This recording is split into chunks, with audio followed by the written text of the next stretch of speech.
Of all the Star Wars figures and character variants out there, one that really comes to the top of the list as sort of quote-unquote should have been in the original line in the 80s tends to be Princess Leia in her Jabba Palace garb as a prisoner, I guess you could say. And this figure also very much represents her story arc, going from innocent to experienced, more or less. And following, the way her outfit really reflects that. And, well, let's not kid ourselves, it's also a character that even Ross on Friends found to be a inspiration, shall we say, for his love life. And speaking of inspiration, it's not like this was a completely original concept, putting a female character in a metal bikini. You'll see this going back to things like Valerian, or even a lot of the artwork used in Edgar Rice Burroughs novels, from Tarzan to John Carter of Mars. You constantly see this fantasy trope used, and with Princess Leia, it was brought into the world of Star Wars. So it's no wonder that in a male-centric property, and yes, there are females that are fans of it, I'm not saying there aren't, but Barbie's a female-centric property, Star Wars is a male-centric toy property. And so, of course, they're going to want their favorite female character in an attractive outfit. Boy, shocker, I know. Am I going to get canceled for saying this on YouTube, that Princess Leia is attractive in a metal bikini? I don't know, maybe. Either way, it's a figure that fans have wanted for a long time, and we finally got our first one in Power of the Force 2. Whether you got her in her first release or the second release that came with the slide. Yeah, because fans love slides. Kids love slides. Interestingly, she's also a figure that was in the very first wave of the Black Series. And this is important to note because this figure, this variant of Leia, is very much more of an adult collector figure.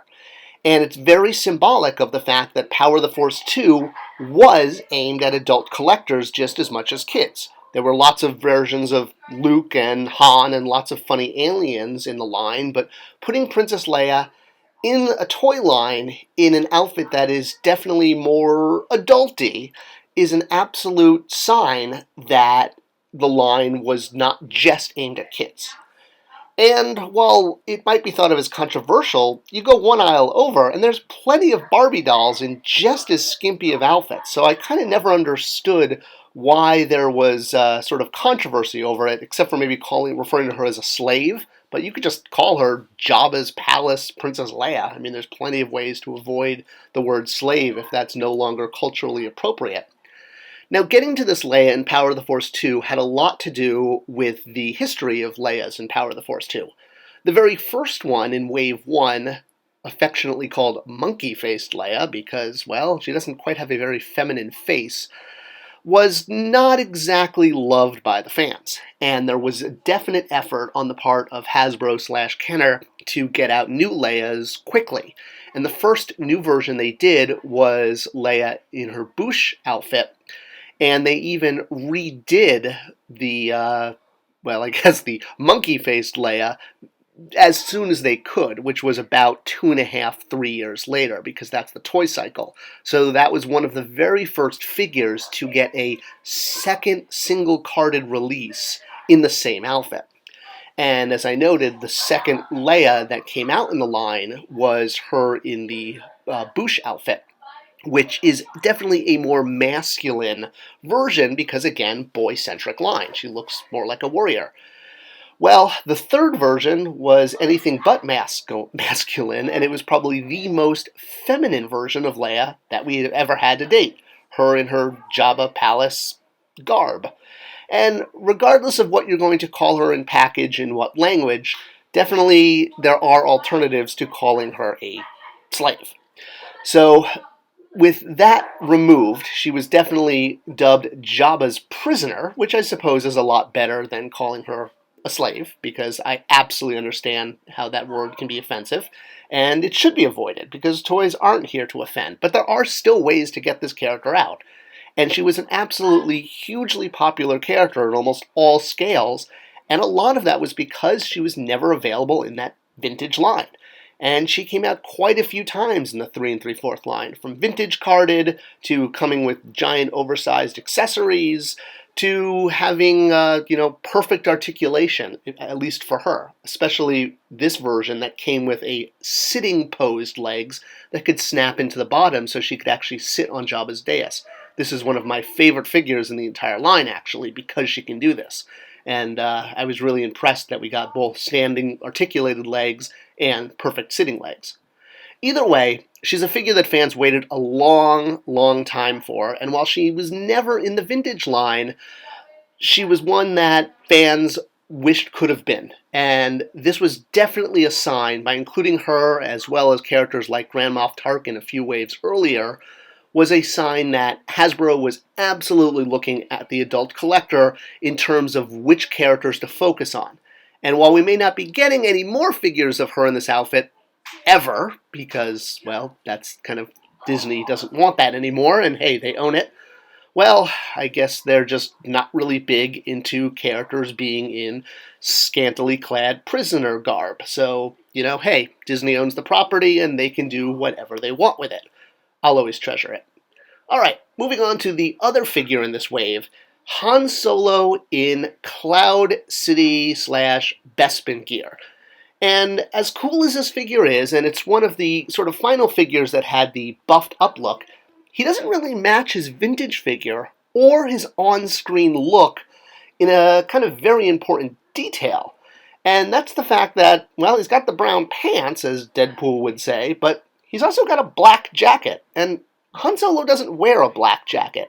Han Solo wears a blue jacket. It's pretty clear on screen. No one's ever confused it for being a black jacket. And pretty much every toy that's ever been made of this look, including different scales, except for the Power of the Force 2, has had a blue jacket. Why the black jacket in Power of the Force 2? Why are they missing the target on this? All three releases in Power of the Force 2, the Princess Leia collection, the Millennium Minted Coin, and the single-carded release. I mean, it's blue, right? I don't recall anyone ever thinking that it was black or feeling like it read as black, which we all know Han Solo has jacket issues when it comes to color with other variants. Now, of course, we did get other versions of Bespin Han that came out in Power of the Jedi and eventually in the Vintage series, and even a repainted photo-real version from the Vintage series, which honestly is an amazing figure. This was when Vintage was really at its peak. And even the original figure is in a blue jacket. Granted, the head sculpt and the face paint isn't as good as it is today. So why is he a man in black? Why is he wearing a black jacket in the Power of the Force 2 version when every other version before and after has him in a correct blue jacket? And honestly, I don't know. Blue pops a lot better with kids than black. I know that there's the issue of Han Solo in his Hoth outfit, of whether he has a brown or a blue jacket, but it's kind of weird that this sort of migrated into his Bespin outfit too. I mean, Hasbro even made a cool joke about it, saying, his jacket is brown. No, it's blue. No, it's brown. And they even use things like this print ad as an excuse to do Hoth Han in both colors of his jacket with the same tool, which is honestly absolutely brilliant because it's a perfect reuse of a tool. And anytime you can repaint a figure without tool modification, it saves on a lot of the capital expenditure on production and, the actual course of making a toy. I think that a lot of the blue had to do with the vintage figure, or the original figure, if you will, from the 80s, because he had a blue jacket, and this kind of created a sort of Mandela effect. There are some times where the Hoth outfit kind of looks blue on screen, but the actual prop is brown. And regardless, there's a whole sort of cottage industry and fandom now about the idea that Han has a blue jacket or a brown jacket when he's on Hoth. But that doesn't exist or explain the Bespin jacket. So, yeah, whatever it is, he was given a black jacket for Power of the Force 2 for not one, but 3 different releases. But, hey, at least it's an excuse to maybe do repaints, although they never really did repaint that figure in correct blue jacket. They could have. That would have been a great idea. I mean, even Lego got it right. Oh well, it doesn't really matter. The point is, we got another Han Solo figure. He was still buff and using the Soloplex machine down in the Rebel gym, but at least we had another figure to add to our collection, even though it would definitely be replaced as quickly as possible with collectors once there was another release. In fact, this is also one of those figures where the original figure is better than the Power of the Force 2 one. So, a rare thing, but indeed, because of the lack of muscles and correctly colored jacket, I would definitely say the 1980 version is superior to the 1996-97 version. But hey, it's all good, and at least the line continued going for years that we actually got a corrected version, and if you want a Han Solo for your wedding cake where he's wearing a black tuxedo jacket, hey, there's your chance to get it. I will definitely treasure my original Bespin Han, and I think this was like my Han in the vintage line that I liked so much.